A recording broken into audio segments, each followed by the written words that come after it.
So, strength training for years has been labeled or thought of as more of a vanity thing. That people that really wanted to be buff, or they wanted to show off their muscles, or they wanted to create great abs. And so that's how it sort of has been viewed for years. But it's actually one of the most practical things that you can do for your life, because you don't notice strength loss in the gym. You notice it in everyday things that you're trying to do. It's about longevity. It is about living well.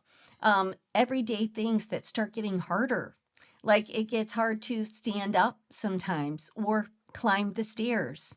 To carry things like simple things like groceries, or in boxes, or things that you might have in your house that you need to carry out, or things like keeping your balance. And that's where it starts to affect your daily life, but then ultimately will affect your independence. The one thing that happens to aging people is that they lose their balance and fall, and that fall creates something like a fractured hip or some other broken bone, or they get a head injury. Like these things happen, and a lot of that has simply to do with balance. A lot of people, they get to a point where they can't get off the couch or a toilet. That becomes a struggle for people in keeping their independence. They're not able to carry their groceries into their house. They're not able to put the groceries away into their cupboard because lifting overhead can be hard. This is where then people realize that they either have to live with somebody else, that they just can't take care of themselves. So if you want to have independence and longevity and you want to live that fulfilling life, then we need to be thinking about strength training. And here is what I think is interesting. I'm just going to throw myself on the bus, because we always think of strength training when we're younger as more of the vanity, sort of part of it. Like, oh, I'm going to have good looking arms, or I want to have really nice looking abs. Like these are the things that people think about. For men, they want to be buff in their t-shirts and they want to look good. And so you don't actually think about needing it, because it's easy for you. When you're in your 30s and even your 40s, it's pretty easy to get up and down. It's pretty easy to get around. It's pretty easy to carry something out to your car, to carry a set of golf clubs. Like all of these things are pretty easy to do. And it happens gradually over time that you start to lose your strength and your muscles. And so then all of a sudden, you'll find yourself in your 60s, like myself, and going, what the heck? Why did I not I need to spend more time on this? Because suddenly, even in my 60s, it's just starting to show up as a problem. It certainly was a year and a half ago. And then I'm like, oh my gosh, if it's starting now and I don't get a hold of this, what am I going to be at 80? So I'm not going to be able to get around. I'm not going to be able to do anything fun. I'm not going to be able to go for walks like I enjoy. So I had to get super serious about it. And I'm only telling you this because I know for many of you watching this, when you're in your 30s, 40s, you're just like, oh, I don't really need to think about it. And you know what? You do, because if it becomes a habit and you continue to retain that muscle and your strength, then it's never going to be an issue for you, and you're not going to have to work as hard. I've had to work hard at sort of playing catch up with this. And I can say to you that right now, I am stronger than I've been in the last 15 years, honestly. And that makes me really excited. And it makes me excited as I'm moving um, into my 70s and 80s. Like, I want to be able to do all the things that I do. I think all of us do. We never think like, oh gosh, I'm going to get to a point where I can't even, walk down the street somewhere without being my legs completely exhausted. You don't want to get to that position. All right, so let's talk about this. Like I said, everyday movements, getting out of a chair, off of a couch, even off the toilet can sometimes be a challenge. especially depending on how low that toilet is. Sometimes when you're in restrooms at a restaurant or in the airport or somewhere else, people are like, oh my gosh, I thought I wasn't going to be able to get up. That's a scary, scary feeling. Walking upstairs is a big deal. We talked about this. Reaching overhead, putting those groceries away, catching yourself if you trip. So we all are going to trip, but why do some people just fall? Because they don't have any balance and they don't have any strength to sort of catch themselves or hold themselves up, and these are important. So here are some exercises with a purpose emphasis. So sit to stand. You could also call this a squat. So squats are probably one of the single best exercises that you are going to be able to do for your legs. And we're going to talk about another one that goes along with that with isometrics. So sit to stand. If you haven't done squats at all, what is the first thing that you can do? So all of these can start out simple. You simply put a chair. I even use sometimes I just use a regular folding chair in my living room, but you can use whatever chair you want. Sit, stand back up, sit back down, stand back up. Repeat that like 10, 12 times. And if that is easy, then start doing that movement as a single squat by yourself without actually having the chair to sit in. So once you start to do this and your legs get a little bit stronger, you're going to be able to squat without any problem. Then, after you master just doing a squat all by itself, then you can add weight. And at the beginning, it might be a small amount of weight. And then you get to the point where it could be, 8 pounds or 10 pounds. I do 10-pound squats right now, but I know lots of people that do 20-pound squats. So like as you start to master this, you can just add a little bit more weight. But doing the 10-pound squats is actually very good, and it helps my legs to feel very strong. Now, another exercise, isometrics, is really good, and that's where you basically just use your own body weight. So another really great training, it builds strength in your muscles for that sitting, getting up, that sort of position, is wall sits. So you start out by saying, I'm going to set the timer. Maybe you can only do 15 seconds, and then you can do a minute, and then maybe, or 30 seconds, and then a minute and a half. I'm up to doing, now I can do a 6-minute wall sit without much difficulty at all. And my legs, my thighs, they're just so much stronger, and the muscles are so much more developed in them. Second one is heel raises. Now, these are really important. They really help for balance. They help for plantar fasciitis. So doing toe raises, heel raises and toe raises, or heel raises. So you're on your toes. So what I do is I stand kind of by my countertop. So the countertop can be sort of the place to catch yourself. And so what I do is I raise up, and you can just do raise up, go down, raise up and go down. I count to 5. So I go up, 2, 3, 4, 5, and down, up, 2, 3, 4, and 5, and down. And I usually do a set of 25 of those at a time. And if I can get in 100 at a time, then that's what I will do. So I love these because it's made my calves really strong. It's helped my feet not to have issues, like I said, with plantar fasciitis, because it really stretches out that arch. And it will make your balance a lot better. So heel raises are really important because it keeps you stable in walking and going upstairs. That's going to be helpful for that as well. All right, the next one is push-ups, and I've talked about this before, but push-ups are really important for your upper body strength. And again, if you can't do a push-up in the floor, well, then you can do a wall push-up.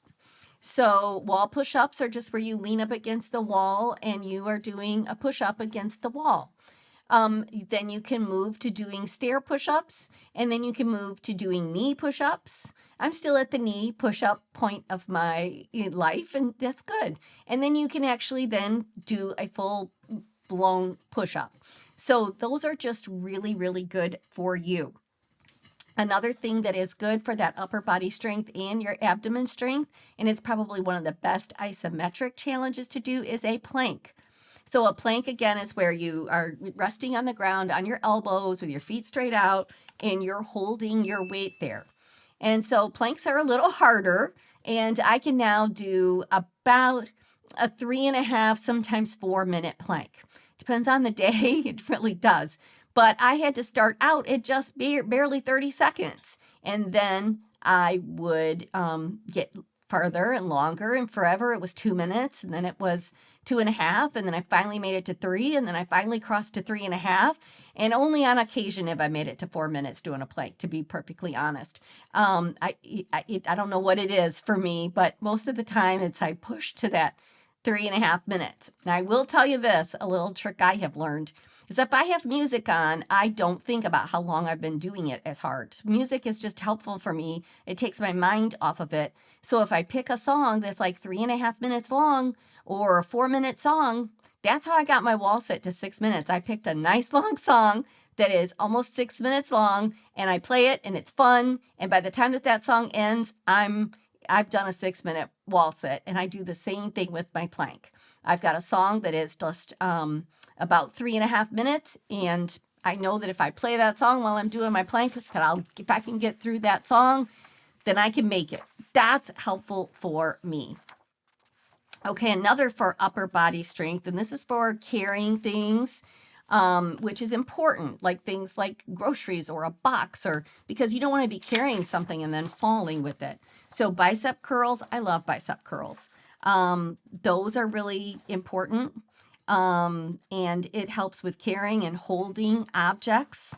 And it can also help with your grip. Now, another really, really great isometric exercise for your grip. And your grip actually can determine longevity, and that is hanging. So if you have a bar hang, and I'm still not up to very long on a hang, like a 1.5 minutes, and that's about it. But that's okay. And at first I could just barely do 15 seconds, and that's the truth. But it's really good for kind of stretching out your back. It's good for grip. It's good for your arms. So I do a hang from a bar. I have it connected to my closet door. And then I do it in my bedroom. And so that works out really well. All right. Another one is standing marches. Now, you can stand and do marches. I also like to do the rebounder. This is good for balance.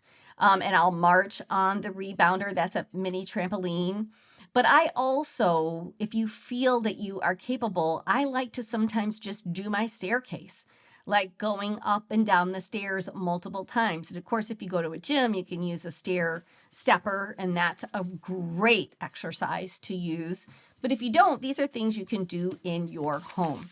That helps you with balance, strengthening your legs, keeping you able to actually do stairs. This one was a surpriser for me. So for balance, it actually said, take this quiz, and if you can't stand for 10 seconds on one leg while lifting the other leg in the air, then you have a problem. Like, everybody should be able to do at minimum 10 seconds. And I remember that 10 seconds being so hard. And so now I actually, I worked at 10 and then 20 and then 40. And then I started doing a minute. And then I realized now I can do about a 1.5 minutes holding a single leg stand. I haven't really tried to go any longer than that, to be honest. So what I do now is in between my sets of my biceps. So I will do 15 reps of bicep curls. And then I have a block that I stand on. You can do it straight on the floor to start, but now I've got a foam block that I stand on, which makes it, you've got to use a little bit more strength to balance. So I stand on that and I do a 1.5 minutes. So then I put my little timer on and do a 1.5 minutes on my right leg. Then I go and I do another set of 15 bicep curls. Then I go my left leg, a 1.5 minutes. So I'm getting the rest that you need between your sets, but I'm actually doing something in those sets. So that's how I end up getting my balance in. So I end up doing 3 or 4 times of 1.5 minutes on each leg. And then I do my bicep curls and my tricep lifts. And if I do overhead presses, so in between my reps, I do the balance. And it's really great. And now I could probably go much longer than 1.5 minutes, but I do it because I do that multiple times, and I'm doing it to then get all my other reps in. Another really great isometric. So we've talked about the isometrics. There is the plank. There is the wall sit.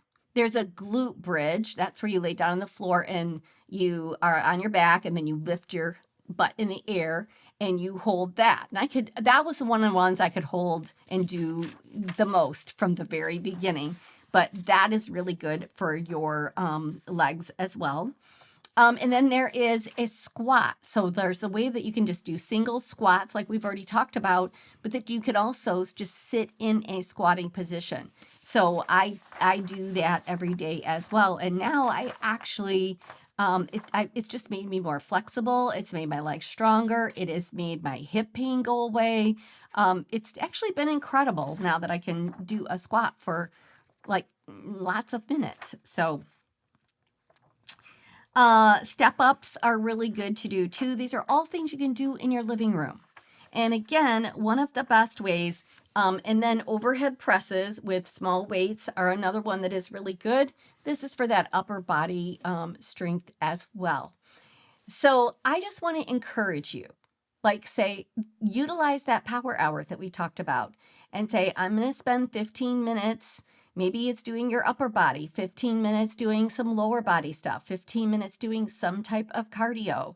Another really great exercise on here, it's called a bird dog. If you don't know what that is, this is really great for balance. Also, look it up. It is much harder than it looks, but this is a really great exercise as well. I read that everywhere, and so I started doing it, and so I do those on a regular basis as well. So the best thing to do, again, journal, write down what you did for the day, and it kind of helps you to keep going with the things that you're doing. So I hope that you will take to heart that, strength training isn't just about vanity. Strength training is about living well and aging well and being able to do all of the things that you love to do. So I want to encourage you to start adding some of these things into your daily routine of life. Just 15 minutes could literally change your life. Thanks so much, everyone. Please hit subscribe and like, because it just really does.